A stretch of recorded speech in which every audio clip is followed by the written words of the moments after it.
I see women wasting tons of money on these strategies, hoping it'll get them consulting clients and wondering what they're doing wrong.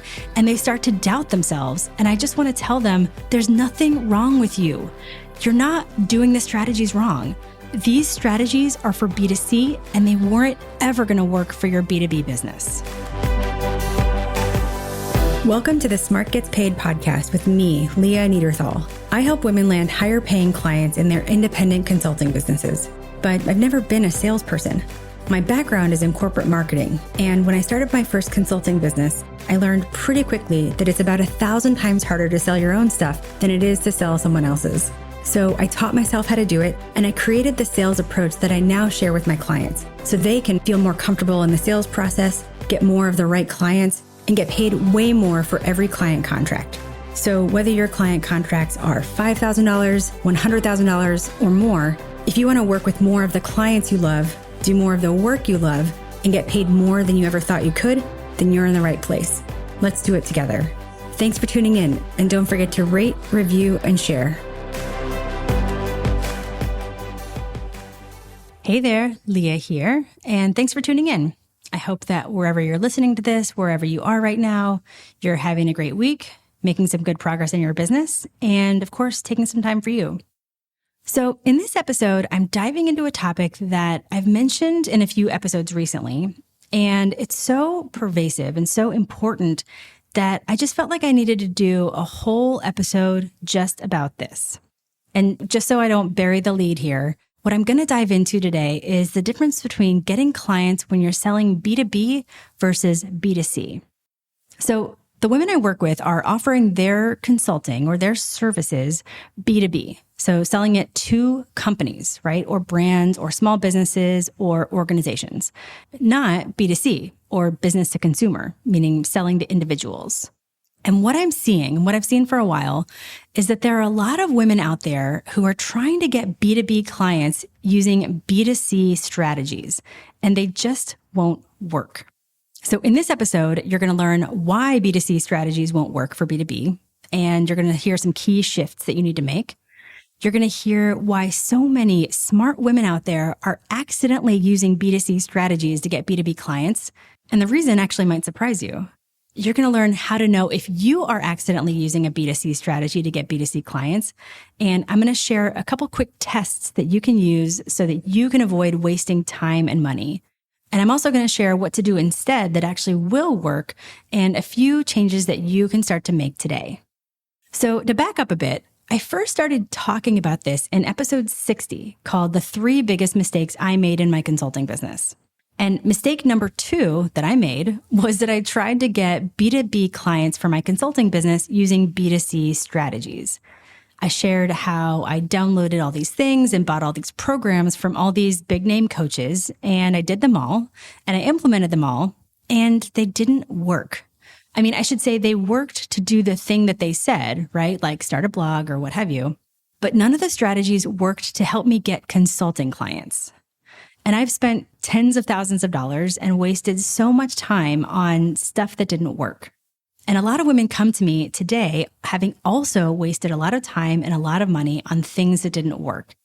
And because I see women making the same mistakes I made, that's why I wanted to do this episode. But it's funny, I just have to share this. So I started talking about this in episode 60, which is, a few episodes ago. But I've been thinking about this topic for over 2 years because I was seeing it in the marketplace and seeing this issue pop up. And I know this because I have these little notes where I hold on to examples and, stuff I see to use later for things like training and content. And the note where I've been holding examples of B2B and B2C and, little notes and phrases and whatnot. I'm not kidding. I started it like the timestamp is in early 2021. So this episode has been a long time coming. And it's finally time for me to share it with you so that you can avoid wasting any time or money and avoid the frustration of trying something to get clients that just doesn't work. So just for context, let's talk about who I'm talking to here. I'm talking to you if you sell your services B2B. So let's dig a little deeper. This is for you if you offer what we put under the umbrella of consulting services, which can include direct services, doing the work for your clients, or advisory or coaching or a mix of all three. And it's for you if your clients are small businesses, mid-sized businesses, large companies, or nonprofits. So, for example, if you sell marketing services or PR or leadership consulting or organizational development consulting to a company, then you're B2B. But someone who sells career coaching or nutrition coaching or life coaching to individuals is B2C. So the women I help, the ones I work with in my program, are selling B2B. And so if you're selling B2B, then this is for you. So what's the difference between selling B2B and selling B2C? So when you really boil it down, the difference here is that when you sell B2C, you're talking to the decision maker right away. The sales process is faster, but it's much less lucrative. When you're selling B2B, you're often selling to someone who also has to sell you into someone else, and often many someone else's. Your main contact has to sell you to a team or a decision maker or go through finance or procurement. The sales process is slower and often a lot more complicated, but it's much more lucrative. And so the strategies that work to sell something that's $49 or $99 or $9.99 to an individual who is the decision maker are very different than the strategies that work to sell consulting services for tens or hundreds of thousands of dollars into a company. And you can't try to get B2B clients using a B2C sales approach and B2C strategies. So I just want to share a few examples here. And honestly, I volunteer myself as tribute here because when I was running a consulting business, I spent a lot of time writing a blog. I started a Facebook group. I did like a whole lead magnet to sale sequence, but my clients were nonprofits and social enterprise organizations. And in doing these strategies, I was completely ignoring that this is just not how they were going to buy. And I hear stuff like this all the time. These are some actual scenarios that women have shared with me in actual conversations recently. So another coach I know was telling me about a woman that she was working with. And this woman had been very senior at the last company she worked with. She was like in the C-suite. And now she works directly with CEOs in her advisory and coaching business. And, she wanted to get more clients, make more money, like all the things.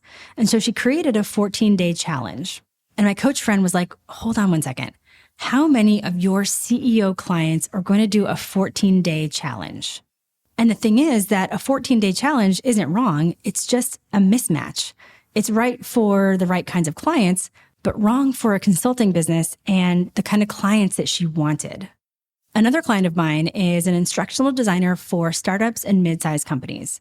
And when I first talked to her, she was exasperated. She was like, I've been trying to do this, meaning trying to get clients and build a business. She's like, I've been trying to do this for 3 years.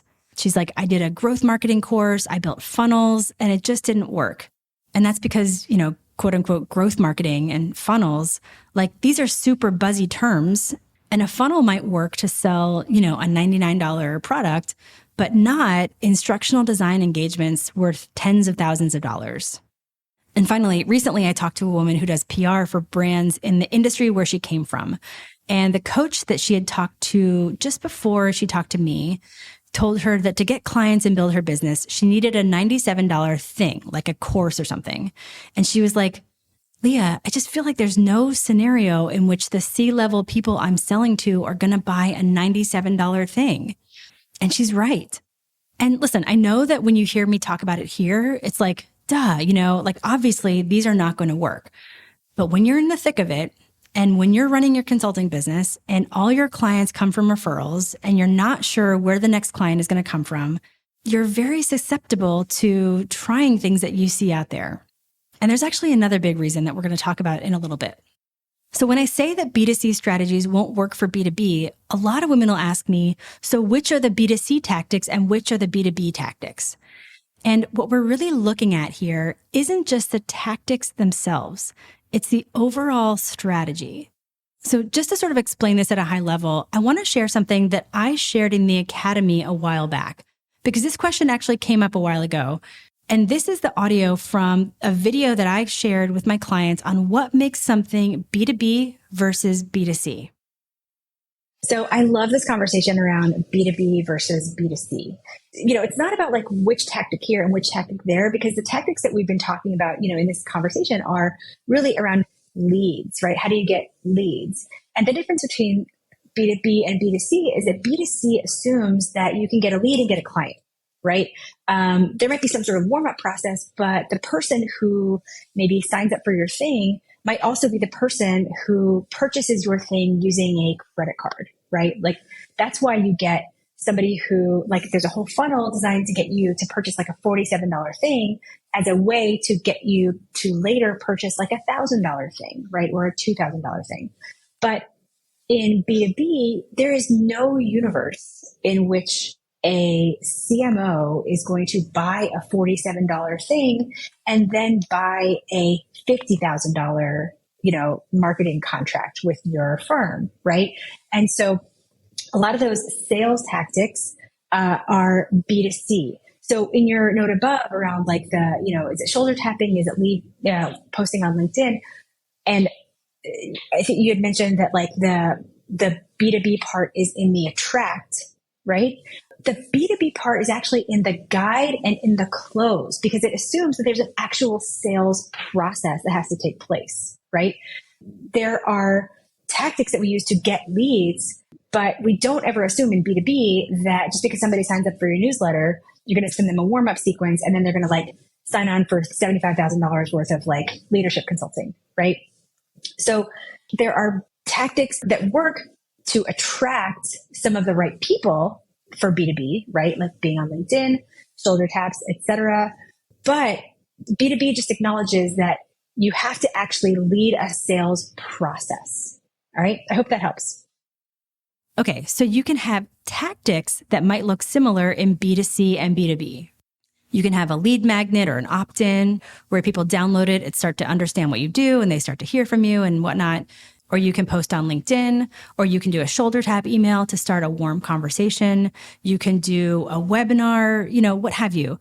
And the big difference is getting B2B clients can start anywhere, but it takes an actual sales process to get the actual client. So no matter how you might get someone's interest, right? Even if it's through a referral or when they just raise their hand to work with you, that's when the sales process begins.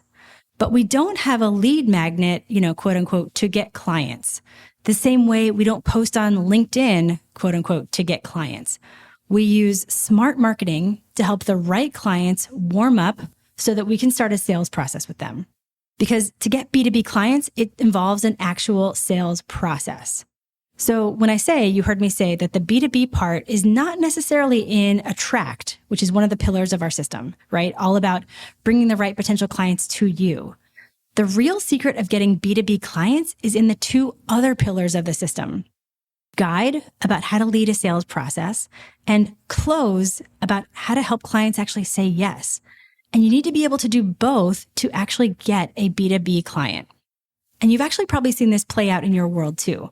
Because think about it, if you've ever started talking to a potential client and you've had some great calls and great meetings or whatever, and then your client has to go talk to somebody else like the CMO or a supervisor or whatever to talk about it, and then it just sort of goes quiet, then you know that just because you get a lead doesn't mean that they become a client. Or if you've ever had a potential client and you sent them a proposal and nothing happens, it just doesn't go anywhere, then you know that just because you get a lead doesn't mean they actually say yes, right? Because when you're selling to businesses or organizations, clients need to sell you in internally. They have to get people on board. They have to help other people understand why this is the most important problem to solve. And they have to secure budget. And these are all things that you, as a service provider, you can help with when you know how to actually sell into a company. And this is the part that's completely ignored in these B2C approaches. And that's why they just won't work for B2B. And in a little bit, I'm going to give you a few easy tests that you can use to quickly tell if something is B2B or B2C. All right. So why does this matter so much? Like, why is it a problem to fall into this trap? Well, there are a few reasons.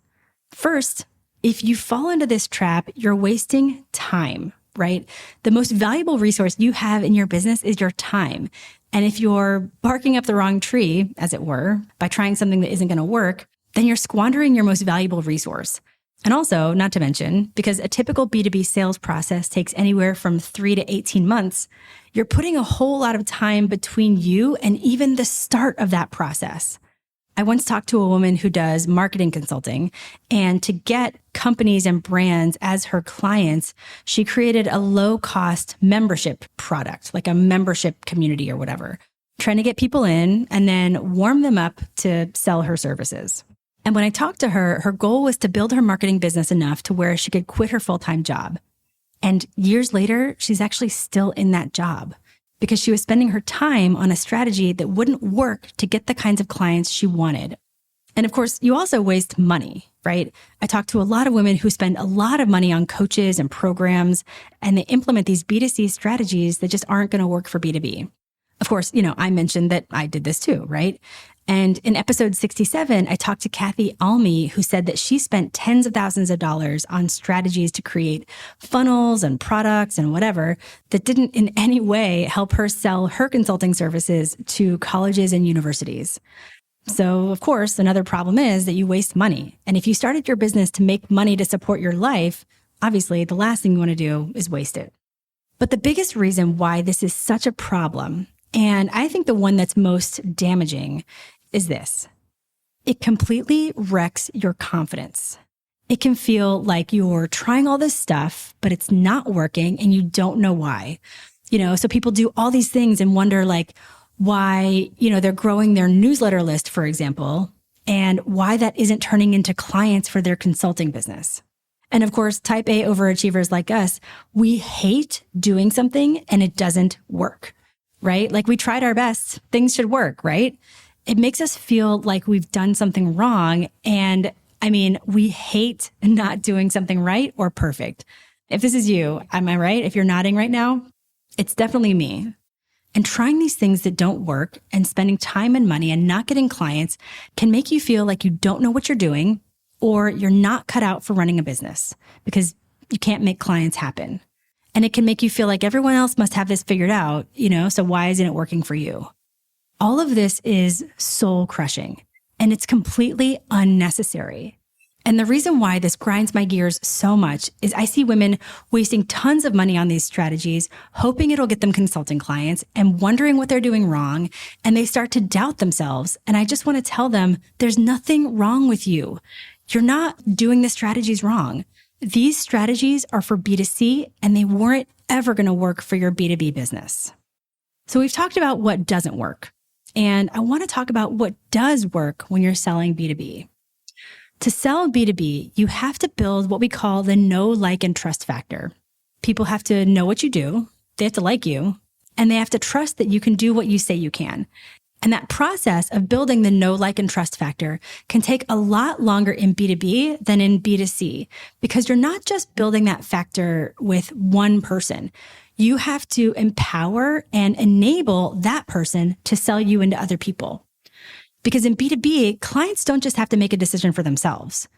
It's higher stakes because they're putting their professional reputation on the line by recommending you or bringing you in. So you have to give them time to learn about you by building the know, like, and trust factor, by showing up online and letting them learn about you consistently. You also have to know how to lead a sales process, because one thing that I want everyone to know is that you're not just an expert in what you do in your business, right? The service you provide. You're also an expert in how to buy from you. And it's up to you to lead the sales process. To sell in a client B2B, you have to put together your services and pricing in such a way that clients can actually say yes to that. And you have to write a proposal that actually gets signed. And lastly, what also works in B2B is helping your main client do what we call navigating the jungle, so that you can actually help them get the work sold in. So all of this takes time, but it's absolutely worth it. And of course, not to mention, critical if you're going to sell into companies or organizations. So right about now, if you've spent time or money on something that didn't work, or if you've thought about doing something like that, you might be feeling a certain way. Maybe you're kicking yourself a little bit, or maybe you're feeling a little embarrassed. Like, how could I, as a smart woman, how could I have done that? And I know that feeling too. Remember, I've done all these things. And I want you to know, I need you to listen to this. It's not your fault. especially if you've ever stared down a client pipeline that looks kind of empty, or you're waiting for something to land, or you have a cash flow crunch. No one would fault you for wanting to try something to get clients. And as a small business owner trying to navigate this world of entrepreneurship, it's actually really confusing because nearly all the marketing and sales that we experience as entrepreneurs is B2C, or I guess you'd say B2E, right? Like business to entrepreneur. Because depending on how big your company is, like for most solopreneurs, selling to solopreneurs like us is actually very similar to selling to individuals. So we experience all the marketing that's designed to get us to hire coaches to help us. And so we see this type of marketing and we see these strategies directed at us and we think, well, that must be what I have to do too. But the marketing and sales that we need to get B2B clients has to be aligned with how B2B companies make decisions. So what we see, what's visible, is B2C. B2B stuff is actually pretty hidden because it's not directed at us. It's not going to be, an ad to a lead magnet, and then you get retargeted to join a Facebook group, and then the group owner goes live once a week or whatever. You'll always see more marketing strategies targeted for B2C because it's targeting you as a solopreneur, not B2B. B2B marketing and sales will largely be hidden from you. But there's another reason why it's not your fault that you should somehow know about B2B versus B2C strategies. And I'm just going to come right out and say it. Oh my God, my heart's like pounding right now. I'm just going to come out and say this. There are a ton of business and sales coaches out there and tons of marketing coaches, and most of them have no idea how B2B works. Even the ones that are big names, even the ones that you probably know, have no idea how to sell B2B. And I know this because for some of them, I actually bought those programs. And so I experienced it firsthand. But I also know this because I hear from women who were coached by them or were in their programs who tried their stuff and realized that their stuff doesn't work for the business clients that they want. And that's when they come to me. I just talked to a woman last week whose marketing coach had her doing this, what the coach called like a 3-step process. And it went like this. Number 1, build awareness, get people into a Facebook group and engage a whole lot.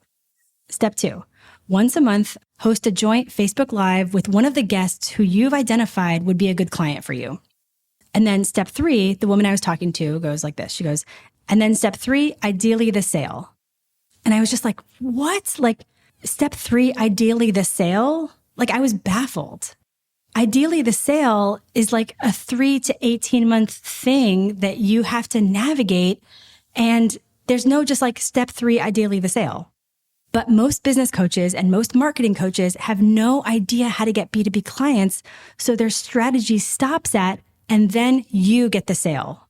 And anyone who tells you that, quote unquote, the principles translate just further proves that they don't know what they're talking about. And they're just trying to get you into their program or group or course, whatever will make them successful, rather than think about what will make you successful. And this is not the first time I've heard something like this. I hear this all the time. It makes me so mad because it does such an incredible disservice to women who just want to know what to do to get clients, right? So they can do great work. And frankly, it's not honest because you're promising women that they can get clients and your sales strategy sounds like, quote, and then you get the sale. Like that's just not how it works. So again, it's not your fault. Don't feel bad. In this world of entrepreneurship and tons of coaches, it's confusing, and a lot of people out there are making it really easy for you to accidentally spend money on the wrong thing. So I want to give you a few quick tests to know if something is B2B or B2C so that you don't waste time or money or heartache trying to use B2C strategies to get B2B clients. And it's really in the language. Like I'm a total word nerd. I think language holds a lot of clues. And so I'm going to tell you how to read the clues. And there are 4 big ones. The first thing is pay attention to how it is that people are assumed to buy in this strategy. I'm going to go through a bunch of these. So words like funnel or sales funnel, automated sales sequence, getting clients with just one call or getting clients without a sales call, or getting clients from a Facebook group, or anything low cost, like a course or a membership or what have you, with the hope of selling them into a bigger thing. Like I saw a prominent business coach whose tagline for getting clients was get leads, automate sales, like that sort of thing. None of these work for B2B because they assume that the lead is also the buyer and that you can get the sale in this way. And that's just not true in B2B. So one quick, really easy test for you to figure out if something is B2B or B2C is this. Ask yourself, for whatever this method is, when I was working for somebody else, when I was working in corporate or what have you, when I hired service providers, could I have hired a consultant in this way? Like, could I have hired a consultant through an automated sales sequence or by purchasing on an optimized website? If the answer is no, it's B2C. The second way to tell if it's B2B or B2C is to ask yourself, is this really sales or is it actually marketing? So a lot of what people say gets sales is actually not sales, it's marketing. So for example, writing better landing page copy or better emails, doing what's called social selling, getting speaking gigs or growing your newsletter or starting a blog or getting more followers. This is all marketing, but it's not sales. You don't get clients in this way. The third way to tell if it's B2B or B2C is whether it's about buying fast. I've seen a bunch of promises from really popular, prominent business coaches that sound like, make 10K in 10 days. That's an actual email I got from somebody recently. And that same coach actually promised that you can make 100K in 60 days. Or I've seen 30K in 30 days, book yourself solid in 30 days, stuff like that. And you see this all the time. This might be the case for B2C, but the truth is that B2B just takes longer. There is no do this thing and get these clients. One of my clients actually talked about this in the Academy group. She said, so I kind of feel like the internet is full of B2C sales coaches who've made it sound like clients get back to us within days. And if you haven't heard and insert some teensy number here, that it'll never happen and you need to apply pressure or something. That is the opposite of my experience with clients, whether they're corporate, nonprofit, or government. A current client contact and I were talking about a project for a year before we signed, and they're now my biggest client. So that's why this clue is so important. If it promises that you'll get clients quickly, it's B2C. And the fourth is a little more of a semantic thing. It's a little wonky. Remember, I'm a total word nerd. But you can find clues in the language that's used to describe what you'll be selling. Words like high ticket, signature offer, irresistible offer, these just don't relate to consulting. I mean, high ticket is a term that coaches use to differentiate from low ticket, right? Like an online course for $99. So again, allowing me to just get a little wonky about words here, but you actually don't need to call consulting high ticket because consulting is high dollar amount already. So if the tactics that you're learning are to sell high ticket, it's probably referring to selling something more expensive to the same people you were selling a low ticket thing to. And okay, now this is even super, super wonky, but even words like sales or quote unquote get sales, I don't even like actually calling it sales or getting sales because I think it places the focus on the sale, like the transaction versus the relationship that you have with a client. I've spent a lot of time thinking about this and I haven't quite been able to articulate it. So maybe this is just a personal thing, but when somebody says, quote unquote, get sales, I just don't think it gives enough respect to the client and just the relationship and the fact that you'll be working together. So quote unquote, sales or get sales is a clue for me.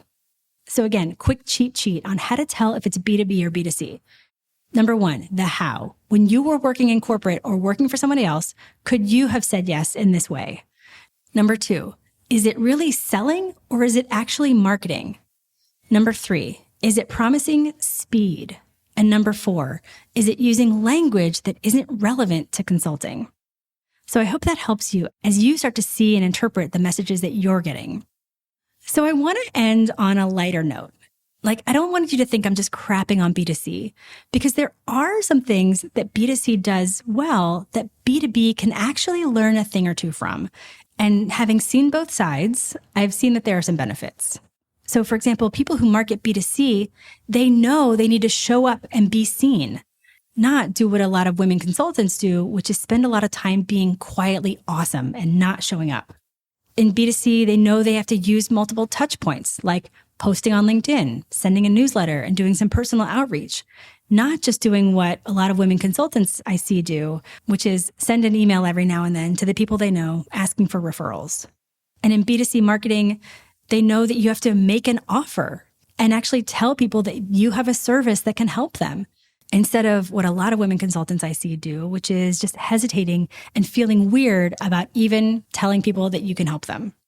So when you can sprinkle in a little B2C confidence on top of a sound B2B marketing and sales strategy, that's where the magic really happens. So I hope I've been able to share why a B2C approach won't work to get B2B clients, and why it's actually easy to get duped into spending time and money on B2C strategies that won't work. And I hope you've come away from this knowing how to avoid making that mistake or avoid making it again.